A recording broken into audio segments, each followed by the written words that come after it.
शिकवल्या जात नाही. क्वेश्चन आन्सरला काय सांगतात नाही. क्वेश्चन आन्सर कुठून करणार म्हणतात. क्वेश्चन होमवर्क असतो तुम्हाला. होमवर्क सांगतात ना. आवाज नाही ना. होमवर्क मध्ये काय करतात तुम्ही. प्रश्न उत्तर लिहून घेऊन जातात. मग घरी आल्यावर वाचून प्रश्न उत्तर करतात का गाईड यूज करतात. अपेक्षित यूज करतात. गाईड्सचा वापर करतात ना. स्कूलमध्ये प्रश्न उत्तर न शिकवता होमवर्क सांगितलं जातं. धडा वाचून दाखवला की घरी जा आणि होमवर्क करून आणा. मला सांगा होमवर्क मध्ये विद्यार्थी वाचून अभ्यास करून ते प्रश्न उत्तर लिहिते का. वाचून अभ्यास करतं का ते काय गाईड घेतलं.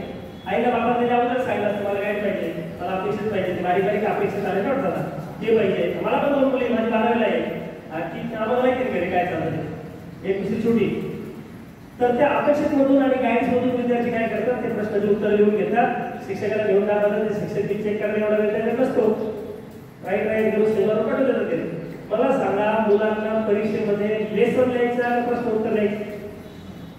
धडा लिहायचा का प्रश्नाचे उत्तर लिहायचे. उत्तर लिहायचंय. मग जर परीक्षेमध्ये उत्तर लिहायचे तर शिक्षकांनी सगळे उत्तर शिकवायला पाहिजे की नाही. सगळ्या प्रश्नाचे उत्तर शिकवायला पाहिजे की नाही. पण ही व्यवस्था कुठल्याही शाळेमध्ये कुठल्याही ट्युशन मध्ये उपलब्ध नाही. त्याला तुम्ही प्रश्न उत्तर धरून करून ये. आता घरी जर विद्यार्थी पाठांतर करत असेल सगळं करत असेल तर शाळेत पाठांतर कामच काय राहतं. तो घरी करत नाही म्हणून तर शाळा आणि शाळेत करत नाही म्हणून ट्युशन. पण तिकडे हे सगळं करून घेतलं जात नाही.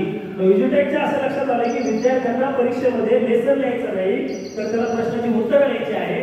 म्हणून सगळ्या प्रश्नाची उत्तरं त्याला शिकवता येतील अशी व्यवस्था एज्युटेक फाउंडेशनने निर्माण केली. ती कशा पद्धतीने केली मी तुम्हाला सांगतो.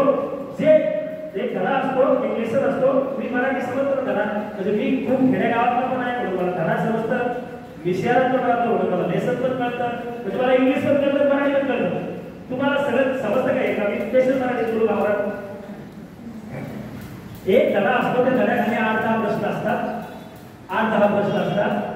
स्कूलमध्ये ते शिकवतात नाही ट्युशनमध्ये शिकवतात नाही घरून होमवर्क करून आणा म्हटलं जातं. आपण काय केलं एज्युटेकने ते 8-10 प्रश्न आणि त्या धड्यामध्ये आणखी 20-25 प्रश्न तयार केले छोटे छोटे. त्या धड्यातून तो धडा त्यातून छोटे छोटे प्रश्न तयार केले. ते पाठ्यपुस्तकाला 8 असतात ते प्लस अजून 10-15 त्याच्यातून तयार केले आणि टोटल 40-50 प्रश्न या बुक्समध्ये छापले.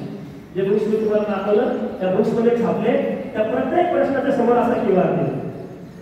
क्यूआर दिसतो. मग ती बुक्समध्ये सगळे क्यूआर आहे. असा क्यूआर दिला. या क्यूआरला आपल्या ऑनलाईन ॲप्समध्ये स्कॅन केलं की डायरेक्ट कोणत्या चित्रातले शिक्षक समोर येणार आणि तुम्हाला त्या प्रश्नाचं उत्तर शिकवणार. एकदा शिकवलं तुम्हाला नाही कळलं पुन्हा येणार पुन्हा शिकवणार. पुन्हा येणार पुन्हा शिकवणार. अनेक वेळा शिकवणार. जेव्हा वाटेल तेव्हा शिकवणार. तुमच्या मुलाला असं वाटलं की मला पहाटे 5 वाजता जास्त समजतं. मला 5 वाजता उठून पाठांतर करेल. पहाटे 5 वाजता डोक्यात पंपपणा राहत नाही काही आपल्या सगळ्यांच्यात. आपण फ्रेश असतो एकदम. आपलं डोकं फ्रेश असतं एकदम. ते काय म्हणतात ना एखाद्या गाडीचं सर्व्हिसिंग केलं कशी असते गाडी तसं आपलं रात्री निवांत झोप झाल्यास तर आपण सकाळी फ्रेश असतो. तर सकाळी जर काही अभ्यास केला तर जास्त लक्षात राहतो. तर तुमच्या मुलाला जर असं वाटलं तुम्हाला असं वाटलं की आपल्या मुलाच्या पहाटे 5 वाजता लक्षात राहतं आणि तुम्ही एखाद्या शिक्षकाला म्हटले सर तुम्हाला मी 5 लाख रुपये महिना देतो पहाटे 4ला 5ला येऊन आमच्या मुलाला शिकवा. त्याच्या सकाळीच लक्षात राहतं. तर येईल का ते. भारतामध्ये असं होऊ शकतं का शक्य. किती पैसे दिले असते तरी नाही होऊ शकत. पण हे आपलं एज्युटेकचं जे आहे याच्यातले जे शिक्षक आहे हे मात्र पहाटे 5ला रात्री 2ला रात्री 11ला 12ला तुम्हाला जेव्हा वाटेल तेव्हा रेडी असतात. त्याला स्कॅन करा आणि सांगा मला हे गणित शिकायचं ते येतं तर गणित शिकवतं. त्याला सांगा मला हे इंग्लिशचा धडा शिकायचा ते येतं तर इंग्लिशचा धडा शिकवतं. तुम्हाला वाटेल तेव्हा तुमचा मुलगा जेवायला बसला आणि त्याला वाटलं मला एक धडा शिकायचा स्कॅन करायचं तो धडा शिकवायला चालू करतात. गणित शिकायचं स्कॅन करायचं गणित शिकवायला चालू करतात. अशी टेक्नॉलॉजी आहे का भारतात कुठे किंवा आपण शिकायला मास्तर आपल्या घरी नाही आहे ना. कुठंच नाही आहे. ही एज्युटेकनं आपल्यासाठी उपलब्ध करून दिली. आणि म्हणून मी म्हटल्याप्रमाणे आमचे सगळे विद्यार्थी 90% पुढे मार्क घेऊन पासआउट करतात. 4 वर्षात 55,000 ॲडमिशन मिळाले. भारत सरकारने 6 पुरस्कार दिले कारण ही एवढी अपडेटेड टेक्नॉलॉजी आहे. आता याच्या पुढचा पार्ट 2 पार्ट मी तुम्हाला